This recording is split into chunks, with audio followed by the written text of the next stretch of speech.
Join Stella Academy, Goa's best coaching for IIT, JEE and medical exam preparation. Register today for Stellar Talent Search exam. Admissions are open for repeaters medical batch for NEET 2021.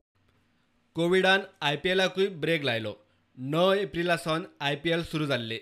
अंदूचो season कोविडाच्या भयात तरी आतां मेरेन बरे तरेन चलिल्लो. मात सेगीत 2 दीस दोग player positive सांपडिल्ल्यान IPLाक निमाणे break लागलो. मंगळारा IPL अनिश्चित काळा खातीर सस्पेंड केले. IPL प्रशासकीय मंडळ आनी BCCIन निर्णय घेतलो. 31 मॅची जाल्ल्यो, 31 उरिल्ल्यो. 30 मायाक फायनल जावपा आशिल्ली. सोमारा चेन्नई सुपर किंग्साचो बॉलिंग कोच एल बालाजी आनी कोलकाता नायट रायडराचो बॉलर संदीप वॉरियर आनी वरुण चक्रवर्ती पॉझिटिव्ह सांपडिल्ले. मंगळारा सनरायझ हैदराबादचो wicket keeper batsman Wriddhiman Saha आनी दिल्लीचो अमित मिश्रा कोविड पॉझिटिव्ह जाले. परिस्थिती हाताबाहेर वता ती पळोवन IPL सस्पेन्शनाचो निर्णय आयलो. ही सर्त कोविडाची परिस्थिती जाग्यार येय मेरेन अनिश्चित काळा खातीर सस्पेंड. Bureau report, prudent.